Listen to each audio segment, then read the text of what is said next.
헌재에서 결국 절차적인 위헌을 이제 지적을 했던 그 핵심에 섰던 사람 아닙니까? 근데 오늘 복당이 됐어요. 그렇습니다.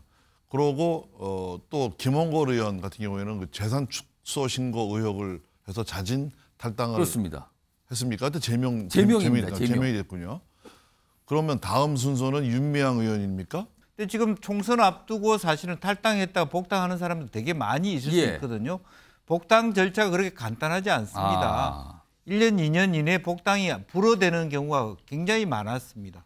그럼 앞으로 그러면 자기네들끼리 배지 단 사람들은 쉽게 엊그저께 나왔다가 내일 모레 들어오고 이런 식의 그러면 예를 들어서 나는 왜 안 해주나? 그런 부분이 굉장히 많이 있을 수 있어요. 송영길 가고 민영배 왔다.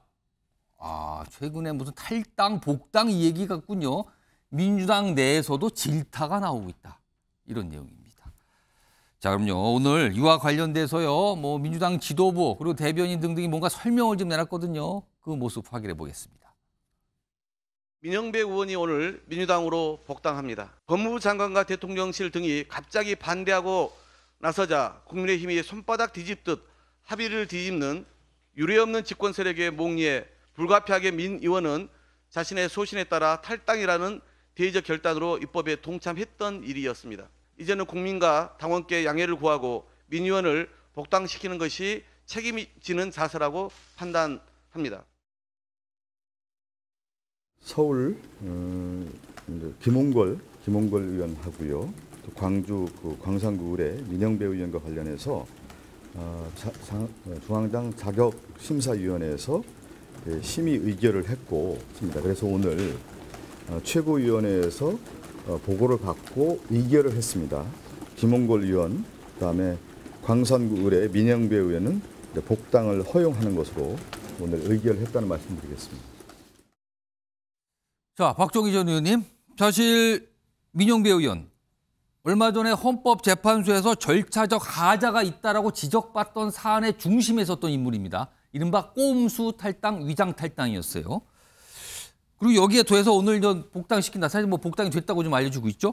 그런데다가 이게 좀 특별 복당이라서 원래 이렇게 당을 나갔다가 복당하게 되면 총선 공천 과정에서 감점을 받게 돼 있거든요. 근데 특별 복당에서 감점도 없다는 얘기가 들리고 있는 상황이에요. 자, 그렇다면 민주당 차원에서 이른바 위장 탈당이라고 스스로 고백한 셈 아닙니까, 이거는요? 국회 선진화법에서 이 상임위에서 이제 90일간 안건 조정을 하게 돼 있어서 다수당이 법안을 밀어붙이지 못하게 돼 있던 거죠. 검수완박 법안 만들 때 이제 민영배 의원이 멀쩡한 민주당을 탈당을 하고 그러니까 무소속 신분으로 바뀌어 버린 거죠. 무소속 신분으로 가버리니까 3분의 2 이상이 민주당의 검수완박법을 지지를 해서 그것이 이제 어떤 냉각 기간을 거치지 않고 바로 이제 본회의에서 통과돼서 이렇게 헌재에서 결국 절차적인 위헌을 이제 지적을 했던 그 핵심에 섰던 사람 아닙니까? 근데 오늘 복당이 됐어요. 그렇습니다.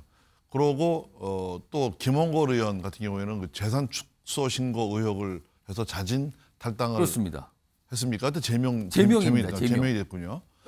그러면 다음 순서는 윤미향 의원입니까? 이 박홍근 원내대표가 이제 임기가 끝나서 이런 그 총대를 이제 본인이 메고 다음 원내대표는 이제 이런 논란이 없이 이제 좀 편하게 좀 하자 이런 뭐 보이는데 이거는 그 의회 민주주의의 어떤 절차적 또 도덕성 이런 걸 전부 다 송두리째 뭉개버린 것입니다. 그렇게 되면 이 국회 선진화법이라는 것이 그 다수당의 어떤 절차적인 이런 문제에 대해서 쿠션 역할을 하는 그런 법인데 그 핵심에 있던 민영배 의원을 이렇게 꼼수 복당을 시킨다면 민주당은 이제 꼼수 탈당과 꼼수 복당, 꼼수 정당으로 자리매김할 수밖에 없는 거고요. 그리고 이제 내년 총선이 이제 1년 앞으로 다가오니까 어떤 민영배 의원의 어떤 불이익이 있을까봐 이 복당을 공개적으로 요청을 하는 형식을 취해서 이 10% 감점을 이제 피해주는 이 아주 굉장히 그 민주당으로서는 국민들 보시기에도 안 좋고 이 정말 그 복당이 포스트잇 아니냐 떼었다 붙였다 탈당과 입당과 복당이 뭐 애들 장난도 아니고 뭐 이런 그 비아냥이 들리는 거죠. 그러면 이제 송영길 전 대표도 예. 탈당했다가 또 이 문제 또 수사 대충 받다가 다시 복당. 나중에 또 복당시킬 겁니까? 민주당 이게 요즘 하는 거 보면 말이죠. 정말 그 절차적으로도 그렇고 국민들 보기도 그렇고 너무 악수들을 많이 드는 것 같습니다. 자, 이와 관련해서요. 민주당 내부에서 이제 평소에도 쓴소리를 좀 많이 하시는 분이죠. 오늘 역시 이거에 대해서 강하게 비판을 내놨습니다. 화면을 좀 보겠습니다. 이상민 의원인데요. 꼼수 탈당 참 부끄러운데 복당이라니 기가 막힐 일이다. 부끄러웠는데 여기에 기가 막힌 것까지 더했다. 돈 봉투로 만신창이 됐는데 추악한 오물 뒤집어 쓴 느낌까지 들고 있다. 대단한 호평을 내놨습니다. 국민의힘에서도 가만히 있지 않았죠? 이거에 대해서 한 목소리 했습니다. 들어보시죠. 아무리 뻔뻔함이 민주당의 DNA라고 하더라도 이재명 방탄과 전당대회 모르쇠로 일관하던 민주당이 이제는 아예 상식과 양심마저도 내팽개친 모양입니다. 민주당과 민영배 의원은 국민들에게 먼저 사죄부터 함이 마땅합니다. 자, 김영주 전 의원님. 이렇게 되면 민주당이 두 가지 질문을 당장 받게 됩니다.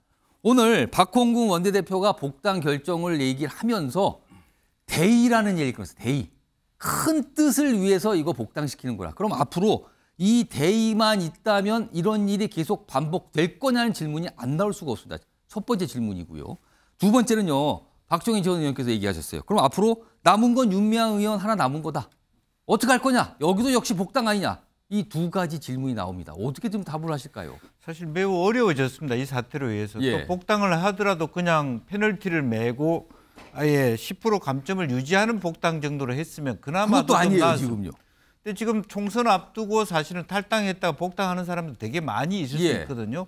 복당 절차가 그렇게 간단하지 않습니다. 1년, 2년 이내에 복당이 불어대는 경우가 굉장히 많았습니다.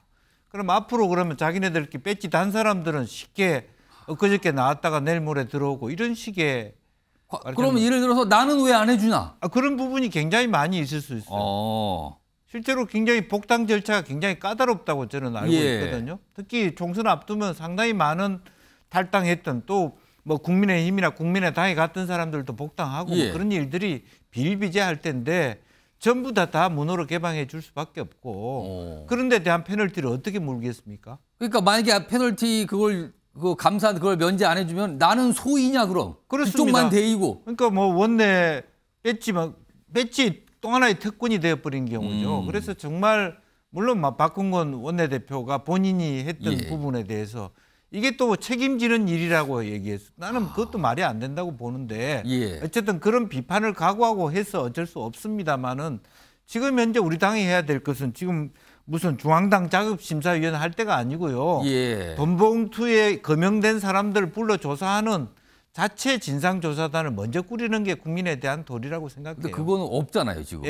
그거 해야 될 거는 안 하고 굉장히 눈치껏 이렇게 아전인수격 해석을 하면서 이렇게 말하자면 뭐 이 복당 허용하게 또 위성정당 해버리고 하는 것 자체가 과연 총선을 앞둔 민주당의 올바른 태도인지 나는 매우 의심스럽습니다. 윤미향 의원은 복당 될 걸로 보십니까, 그럼? 저런 식으로 하면 윤미향 의원이 나는 왜 안 해줘 하면 어떻게 할 말이 없다 이거죠, 그러면. 할 말이 없죠. 그럼 윤미향 의원까지 복당이 되면 이게 또 어떻게 되는 겁니까, 상황? 다수당이 되겠죠. 다수당이 된. 어차피 다수당 아닙니까, 지금요? 더 다수당이 된다는 겁니까? 그래서 참 안타까운 현실입니다. 말씀하시는데 이 다수당이 행복한 표정으로 다수당이라고 말씀하신 것 같지는 않아요, 지금 김영주 전 의원께서. 그렇습니다. 아무튼 좀 말씀하시기가 어려운 두 개 질문 제가 좀 드렸는데 좀 말씀을 해 주셨어요, 그래도요.